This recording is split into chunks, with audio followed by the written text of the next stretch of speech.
চলে এলাম সেকেন্ড পার্টে। আমরা দেখছি সবাই মিলে বেরিয়ে পড়েছি। অন্নপূর্ণা মায়ের ভোগ টোগ খেয়ে খানিকক্ষণ রেস্ট নিয়ে 3টের সময় বেরিয়ে পড়লাম, দুপুর 3টেতে। কোথায় যাচ্ছি জানো? সারাং। ওখানে বেনারস থেকে একটু দূরেই হয়েছে সারাংটা, যেখানে বুদ্ধ জৈন মন্দির। তা আমরা একটা ওলা বুক করেই চলে গেছিলাম। কথা বলতে বলতে পৌঁছেও গেলাম। অবশ্য যে অনেকটাই টাইম লাগছিল, হয়তো গাড়িটা ঘুরে গেছে, আমাদের রাস্তাটা চেনা নেই বলে হয়তো মনে হচ্ছিল যে জায়গাটা অনেকটাই দূর। যাই হোক, বেশ তো ভালোই ছিল কিন্তু জায়গাটা। অবশ্য এখানে আমি আর আমার শাশুড়ি মা আর যারা গেছিল, ওই যারা আমাদের যে গ্রুপটা, তাদের সঙ্গে গেছিলাম। মানে অর্জুনদা আর সমাপ্তি আরও যারা ছিল, পুচকিটা, সবাই মিলে গেছিলাম। এখানে শুধু আমার বর্মশাই যায়নি, ওকে একটু মিস করছিলাম। অবশ্য সেই সময় ওর শরীরটা খুব খারাপ হয়ে গেছিলো, সেই জন্য ও যেতে পারেনি, তাই জন্য আমরাই চলে গেছিলাম। প্রথমেই যে মন্দিরটা ঢুকছি, এটা ছিল বুদ্ধদেবের মন্দির। অবশ্য এখানে কী জন্য মন্দির তৈরি হয়েছে, কী কারণ, অবশ্য সেটা আমার পুরোপুরি জানা নেই। মন্দিরটা ঢুকেই অবশ্য আমার ভীষণ ভালো লাগছিল, এত সুন্দর জায়গা।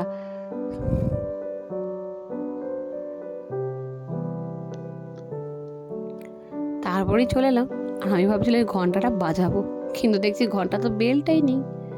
তারপরে ভেতরেই ঢুকে পড়লাম, আর ওই বুদ্ধদেবের মন্দিরটা। আর পাশেই দেখো কত সুন্দর বুদ্ধদেবের অনেক চিত্র আঁকা আছে না, বেশ ভালোই লাগছিল চারপাশের দেয়ালটা দেখতে।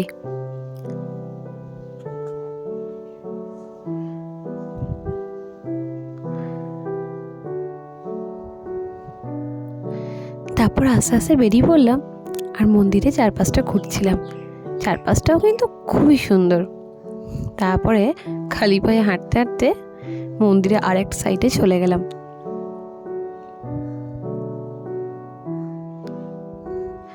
আর এত সুন্দর ওয়েদারটাই ছিল, আকাশটা কিন্তু বেশ ভালোই লাগছিল।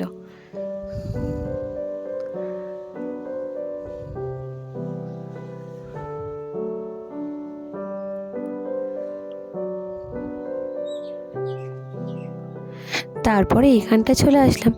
এখানটা দেখছি বুদ্ধদেবের কিছু মূর্তি করা আছে, যে উনি তার শিষ্যদেরকে শিক্ষা দিচ্ছেন বা গুরু দান করছেন, হয়তো সেই সবই করা আছে।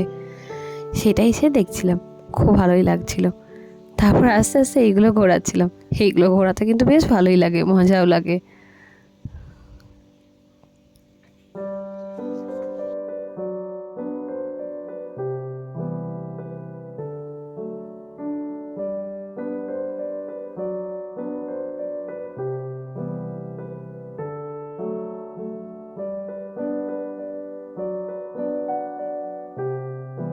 ঘোরানো শেষ করে তারপরে এদিকটা চলে আসলাম, আরও বাদবাকি যেগুলো বাকি আছে সেইটাই দেখার জন্য।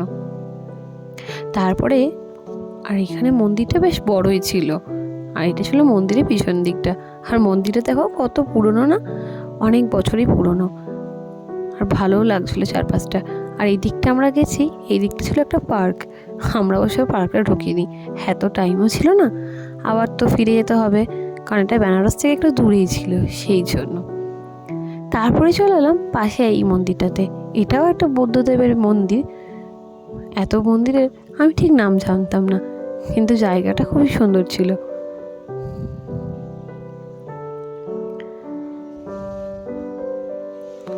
আর ওই দূরে দেখা যাচ্ছে মন্দিরের ভিতরে মূর্তিগুলো।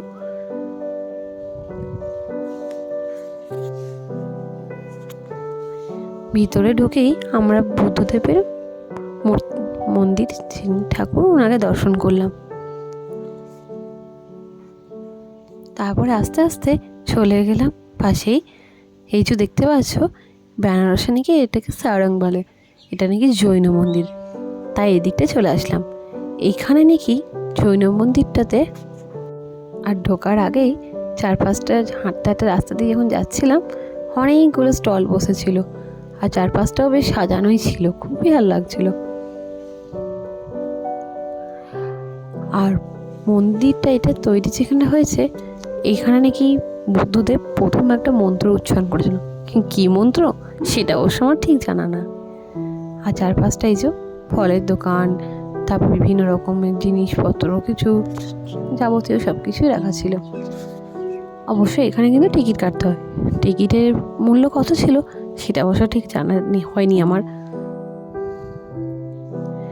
তারপর আস্তে আস্তে টিকিট কাটা হয়ে আমরা ঢুকে গেলাম ভিতর দিকে। আর ভিতরেই ছিল অনেক ভাঙাচোরা, অনেক বেশ আগেকার যুগে যেমন হয় পৌরাণিক সেরকম ধরনের। দেখো বেশ ভালো লাগছিল। এখানে যে কী কাহিনী সেটা অবশ্য ঠিক জানা নাই। জায়গাটা বেশ সুন্দর, আর জায়গাটা ছিল অনেকটাই বড়, অনেকটাই।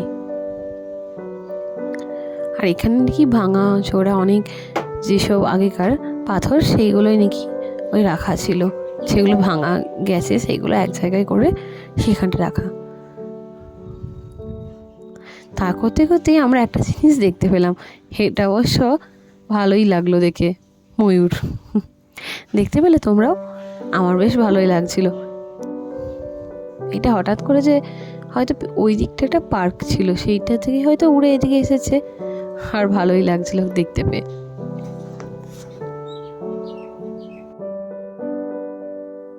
তারপরে ময়ূরটাকে দেখা শেষ করেই আমরা আস্তে আস্তে চললাম এই দিকটায়। আর এই যে জায়গাটা, এটা ঘেরা ছিল, আর এর গায়ে এসেছিল হরিণ।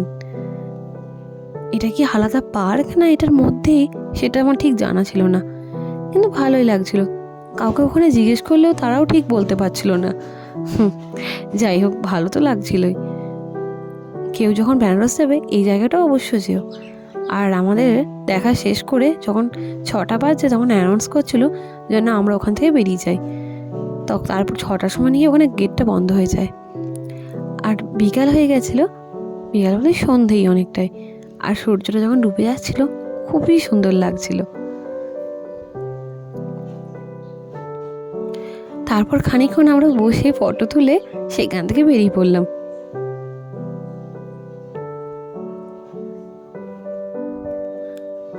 ব্যাস, তারপরে আস্তে আস্তে চলে গেলাম রুমের দিকে। রুমটা অবশ্য অনেকটাই দূর ছিল, সেই জন্য আর সেই ভিডিও আর করিনি। ব্যাস এটুকুই ছিল। আর বাইরেটাই ছিল অনেক ধরনের শোপিস টোপিসের মূর্তি। আর এই যে বেরিয়ে পড়লাম, আর ওখানে হিন্দিতে সব লেখাও আছে, দেখতে পাচ্ছ। ভিডিওটা এটাই, আবার পরে আসছি, ততক্ষণ ভালো থেকো, বাই।